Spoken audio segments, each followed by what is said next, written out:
بھائی نے سوال کیا کہ حضرت علی رضی اللہ تعالیٰ عنہ کو مولا کہنا کیسا ہے؟ حدیث میں الفاظ من کنت مولا ہوں فہذا علی مولا، جس کا میں مولا ہوں اس کا علی مولا ہے۔ سوال کرنے والا دیکھو کتنا شیعت سے متاثر ہے کہ وہ سوال میں یہ نہیں کہہ رہا ہے نبی صلی اللہ علیہ وسلم کو مولا کہنا کیسا ہے، یہ ہے شیعت کا پروپیگنڈا۔ کتنی آرام سے تم نے قبول کر لیا۔ ابے حدیث میں پہلے علی کا نام تھوڑی ہے، پہلے کس کا ہے؟ پہلے کس کا ہے؟ محمد الرسول اللہ صلی اللہ علیہ من کنت مولا ہوں، جس کا میں مولا ہوں، تو پہلے مولا کس کو ماننا چاہیے تھا؟ بتائیے اب بتائیے بھائی، نبی صلی اللہ آج تک بولا تم نے مولا محمد؟ بولا نہیں نا؟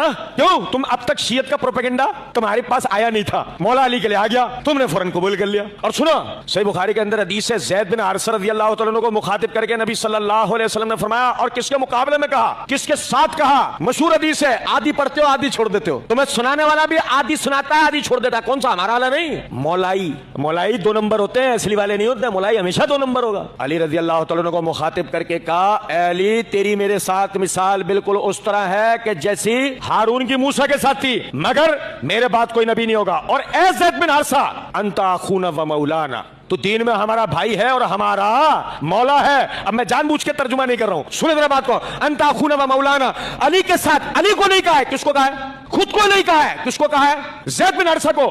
اب سمجھو ذرا بات کو، آج تک تم نے کسی آدمی کو مولا زید بن حارثہ کہتے سنا ہے؟ یہ ہے شیعت کا پروپیگنڈا، کتنا خطرناک ہوتا ہے۔ اب میرے بھائی سمجھو ذرا نقطے کو، علی کا ذکر کیا، کہہ دی اس کی فضیلت، علی کی فضیلت بتا دی، زید بن حارثہ کی باری آئی تو مولا کس کو کہا ہے؟ زید بن حارثہ کو، خود کو بھی نہیں کہا ماتو۔ اور جبکہ اس بات کو سمجھو، مولا بمعنی دوست کے ہے، مولا بمعنی دوست کے ہے۔ اور صحیح حدیث کے اندر یہ الفاظ ہیں کہ نبی صلی اللہ علیہ وسلم نے فرمایا آخری وقت میں، اگر میں اپنا حقیقی دوست کسی کو بناتا تو ابو بکر کو بناتا۔ لہذا اب ان معنوں میں دوستی کا بھی کوئی موازنہ نہیں بچا، جب نہیں بچا تو یہی بجائے اہل سنت کبھی بھی مولا علی کا لفظ استعمال نہیں کرتے تھے، تو مولا علی کہنا جائز نہیں ہے، ٹھیک ہے۔